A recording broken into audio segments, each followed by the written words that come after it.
그래서 지금 돈이 없다. 카드도 사용이 안 된다라는 거예요. 그 말은 식사 후에도 현금을 찾을 수 없다는 거잖아요. 계좌 이체도 하지 않겠다는 거잖아요.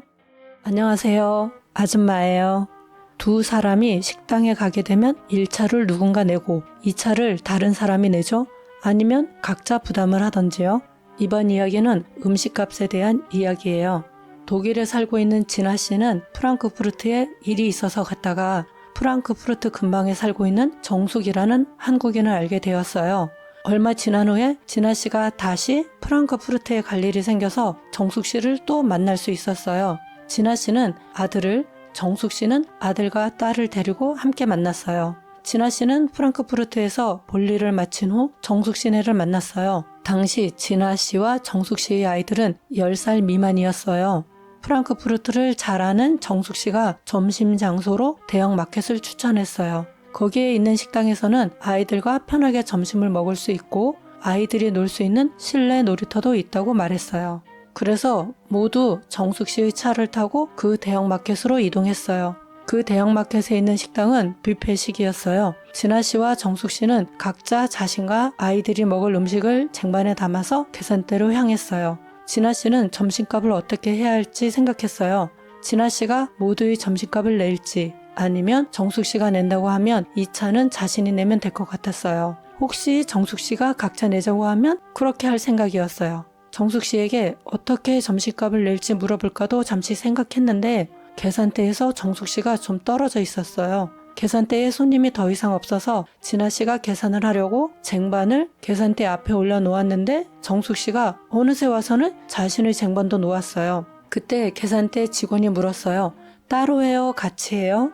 진아 씨가 정숙 씨를 봤는데 정숙 씨는 아이들 쪽을 보고 있었어요. 그래서 진아 씨가 같이 계산하라고 말하고 모두의 밥값을 지불했어요. 정숙 씨가 진아 씨에게 고맙다고 인사를 했어요. 다들 점심을 먹고 아이들은 실내 놀이터에서 놀았어요. 진아 씨와 정숙 씨는 실내 놀이터에서 아이들이 노는 것을 보면서 담소를 나눴어요. 몇 시간이 지난 후에 정숙 씨가 물었어요. 진아 씨, 내가 잘 아는 일식집이 있어요. 한인이 운영하는 식당인데 엄청 맛있어요. 좀 이른 시간이긴 하지만 저녁 먹고 가는 거 어때요? 진아 씨가 생각을 해보니까 아직은 배가 고프지 않지만 집에 가는 도중에 저녁 시간이 될 테고 배가 고파질 것 같았어요. 그래서 진아 씨가 저녁을 먹고 가겠다고 말했어요. 모두 정숙 씨의 차를 타고 프랑크푸르트 근처에 있는 한인이 운영하는 일식집에 갔어요. 이 일식집은 선불제로 음식을 카운터에서 주문하고 결제를 한 다음에 요리가 끝나면 손님이 있는 식탁으로 음식을 갖다 주는 거였어요. 정숙 씨는 식당에 들어서자마자 카운터로 가서 주문을 했어요. 정숙 씨가 주문과 결제를 마치면 진아 씨도 주문을 하려고 했어요. 정숙 씨는 자신과 아이들이 먹을 저녁을 주문하고는 디저트까지 주문을 하려고 했어요. 아이들에게 디저트로 뭘 먹을지 물어봤는데 아이들은 디저트가 필요 없다고 대답했어요. 정숙 씨는 맛있는 게 있다며 그걸 먹으라고 했어요.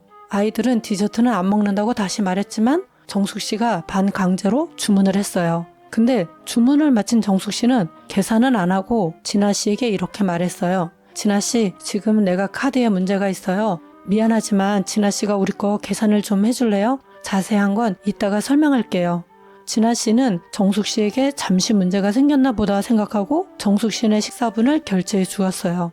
음식이 나올 때까지 진아 씨와 정숙 씨는 앉아서 이야기를 나누고 애들은 한쪽에 모여서 놀았어요.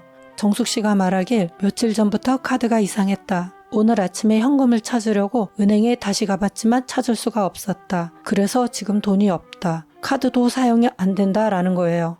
그 말은 식사 후에도 현금을 찾을 수 없다는 거잖아요. 그러면서 하는 말이 자신은 초밥을 아주 잘 만든다. 다음에 꼭 자신의 집으로 와라. 그러면 아주 맛있는 초밥을 만들어 주겠다 라는 거예요. 그 말은 계좌 이체도 하지 않겠다는 거잖아요.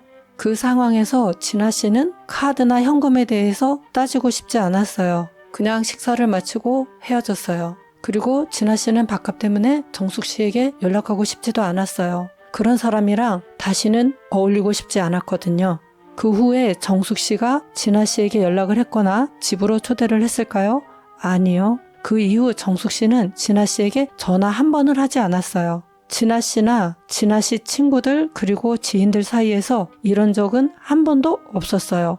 내가 덜 받으면 덜 받지 누군가에게 덜 주는 건 마음이 불편한 사람들이거든요.